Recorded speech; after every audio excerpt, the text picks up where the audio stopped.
देखिए बच्चों, question number 37 में समझा रहा हूँ अभी आपको अपने टीएस ग्रेवाल सर की बुक का। क्या कहता है, अंजू मंजू संजू पार्टनर्स हैं, रेशो है 2:2:1। 31 मार्च 20 को बैलेंस शीट गिवन है। देखिए, क्रेडिटर्स, बैंक लोन, ईपीएफ, ये बच्चों तीनों हमारी आउटसाइड लाइबिलिटीज हैं। रियलाइजेशन के क्रेडिट में लिखेंगे और पे करना जरूरी है। इन्वेस्टमेंट फ्लक्चुएशन रिजर्व, ये हमें पता ही है। आप चेक करिए क्या सामने एसेट्स है, यस, यानी कि एसेट्स के अगेंस्ट हमारे पास रिजर्व है। तो हम ये इन्वेस्टमेंट फ्लक्चुएशन रिजर्व हमारा रियलाइजेशन के क्रेडिट साइड में लिख के छोड़ देंगे, ठीक है। फिर कमीशन रिसीव इन एडवांस, ये हमारी आउटसाइड लायबिलिटी है, रियलाइजेशन के क्रेडिट में लिखेंगे और इसको भी पे करना हमें जरूरी है। एसेट साइड में कैश तो जाता ही नहीं। डेटर, स्टॉक, इन्वेस्टमेंट, प्लांट, ये 4 एसेट्स हमारी जाएंगी। Profit and loss account realisation की डेबिट साइड में हम बच्चों इसको, सॉरी रियलाइजेशन नहीं, पार्टनर्स कैपिटल में डेबिट साइड में ये हमारा डिस्ट्रीब्यूट हो जाएगा। कहता है दिस डेट फर्म डिसॉल्व हो गई जी। Anju was appointed to realise the assets. Anju was to receive 5% commission on sale of assets except cash and was to bear all expenses of realisation. बेटा ये लाइन इंपॉर्टेंट है, अंडरलाइन करेंगे। अंजू को realisation के सारे एक्सपेंसेस बियर करने हैं। अभी इसकी हम बात करेंगे। पहले अंजू को हमें कमीशन देना है 5% एसेट्स की सेल अमाउंट पे, ठीक है।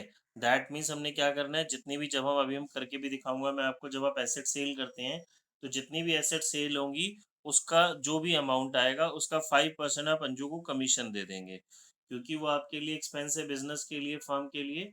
तो वो रियलाइजेशन की डेबिट साइड में चला जाएगा अंजूस कैपिटल के नाम से, ठीक है। कैसे, मैं भी करके दिखा दूंगा आपको।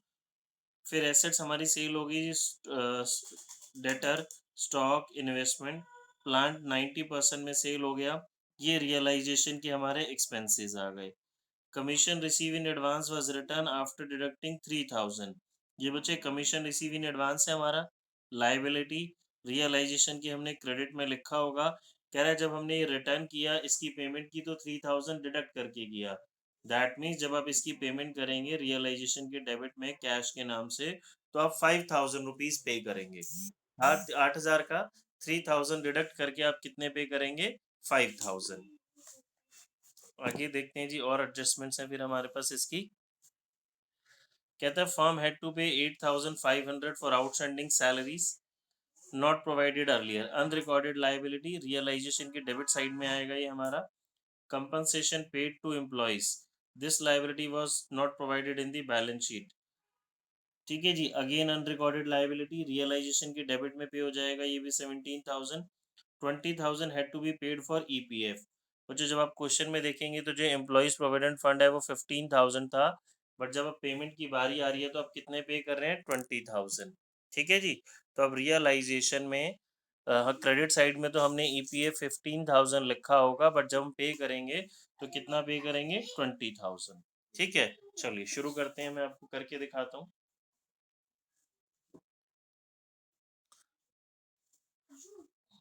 यहाँ पे बच्चे हमने हमेशा की तरह पहले लिखना है हमारा सन्ड्री एसेट्स, जो जो एसेट्स है हमारे पास, डेटर्स, स्टॉक,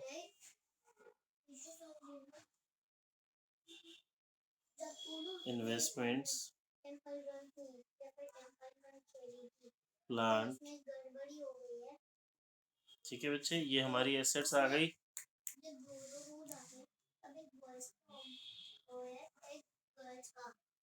1,85,000 ये हमारी एसेट्स का टोटल आ गया।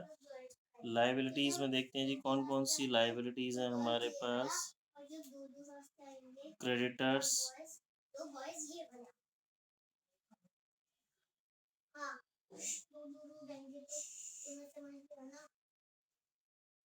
Bank loan,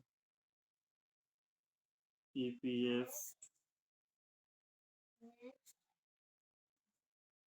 and commission receive in advance.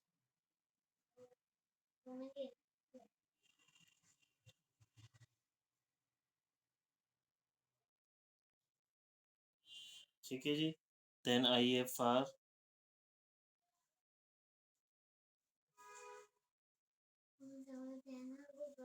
ये बच्चे हमने रियलाइजेशन से जो चीज़ें पोस्ट करनी थी रियलाइजेशन अकाउंट में, ओल्ड बैलेंस शीट से जो चीज़ें पोस्ट करनी थी वो हमने कर दी।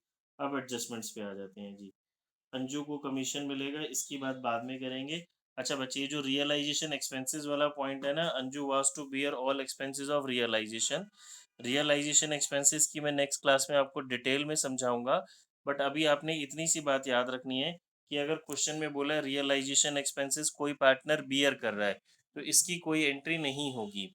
बियर करने का मतलब है वो पर्सनली उठा रहा है।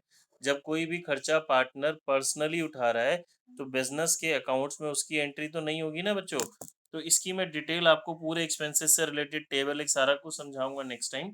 बट अभी हम याद रखेंगे इतना, जब कभी भी सिर्फ क्वेश्चन में इतना मेंशन है कोई पार्टनर रियलाइजेशन के एक्सपेंसेस बियर कर रहा है, दैट मीन्स वो पर्सनली उठा रहा है, तो ये एक्सपेंसेस अब हमारे रियलाइजेशन में नहीं आएंगे। फिर अंजू ने इन एसेट्स को ये सेल कर दिया जी। क्वेश्चन में कैश का बैलेंस गिवन है, तो हम और क्वेश्चन में नीचे आप रीड करेंगे तो कैश अकाउंट ही बनाने को बोला हुआ है। तो जो जो एसेट सेल हो गए उनकी वैल्यूज हम डालते हैं कैश के नाम से। डेटर 60,000, स्टॉक 35,500, इन्वेस्टमेंट 16,000, प्लांट कह रहा है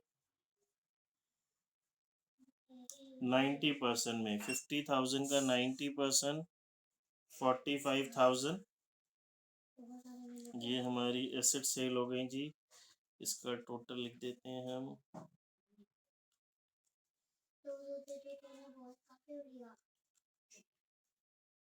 $1,56,500। डेबिट साइड आ जाते हैं जी। अब बच्चे क्वेश्चन में जो दिख रहा था ना हमें, expenses of realisation 7,500, normal case में वो यहाँ आता बट अब नहीं आएगा। क्यों नहीं आएगा? क्योंकि क्वेश्चन में क्लियरली लिखा है रियलाइजेशन के एक्सपेंसेस, ये जो पार्टनर है हमारा अंजू, ये बियर कर रही है, तो रियलाइजेशन एक्सपेंसेस अंजू बियर कर रही है तो ये रिकॉर्ड नहीं होगा। फिर कमीशन रिसीव इन एडवांस 8,000 था, क्वेश्चन में लिखा है 3,000 डिडक्ट करके हमने रिटर्न कर दिया जी, तो 5,000 आ गया। आउटस्टैंडिंग सैलरी एडजस्टमेंट के अंदर लिखा है जी, ये हमने पे किया है। एम्प्लॉयज को कॉम्पनसेशन दिया है,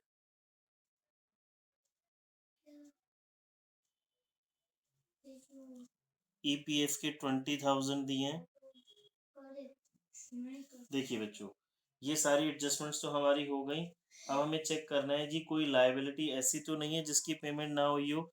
मैं हमेशा कहता हूँ सारी एडजस्टमेंट्स होने के बाद आप ये काम जरूर चेक करेंगे। देखिए क्रेडिटर के लिए क्वेश्चन साइलेंट था, तो क्रेडिटर्स को आपको पे करना पड़ेगा बुक वैल्यू पे।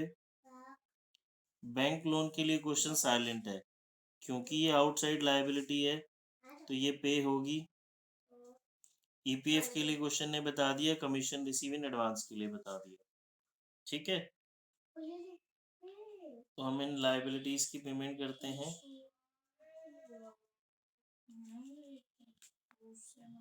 1,35,500।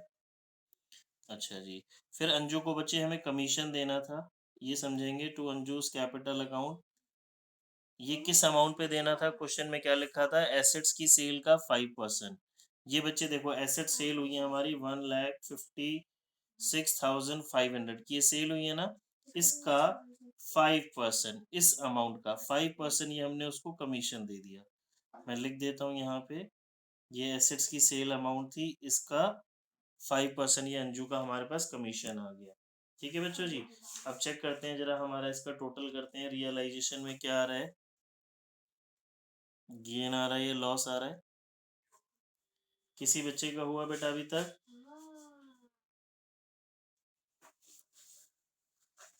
चलिए जी, इसको हम देखते हैं। 1,85,328 325।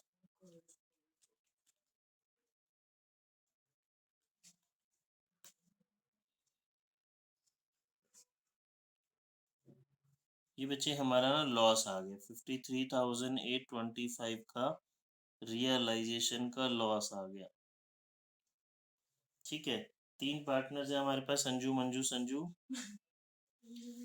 बेटा इस क्वेश्चन में ध्यान रखने की बात यही है कि जो रियलाइजेशन के एक्सपेंसेस हैं हमने उसकी कोई एंट्री नहीं करनी। क्यों कोई एंट्री नहीं करनी? क्योंकि वो जो अंजू पार्टनर है उस एक्सपेंसेस को बियर कर रही है।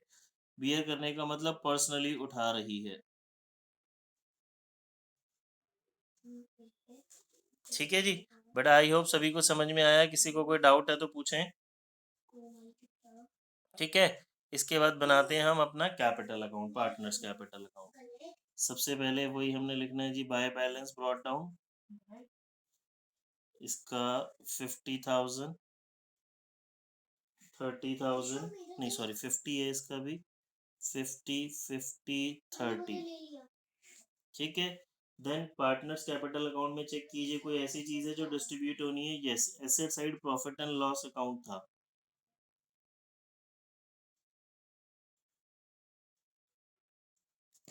उसके बाद हमें पता ही है क्रॉस पोस्टिंग होनी है।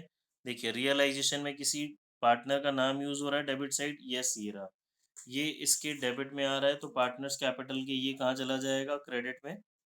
यहाँ पे ये लॉस है, ठीक है जी, बस ये चला जाएगा हमारा कैपिटल अकाउंट में। तो बाय रियलाइजेशन अकाउंट, अंजू की कमीशन थी 7825, डेबिट में रियलाइजेशन का लॉस आ जाएगा हमारा 21,530, 21,530, 10 and 65। और तो बच्चे आई थिंक कुछ भी नहीं है। टोटल कर लेते हैं जी डिफरेंस, टू कैश और बाय कैश क्या आ रहा है।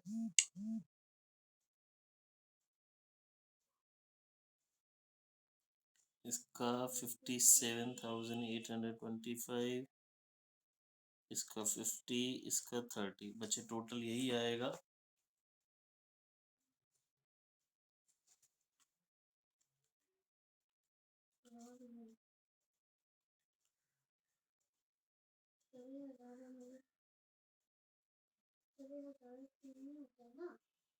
To cash account that means partner remaining पैसा अपने घर ले गया। इसका 27,270।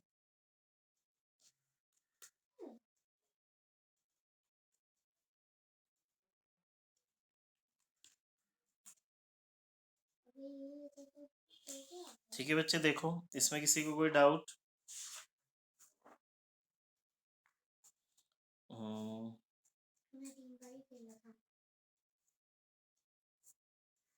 ठीक है बच्चे, ये हमारा ठीक है। कैश अकाउंट आप बनाएंगे बेटा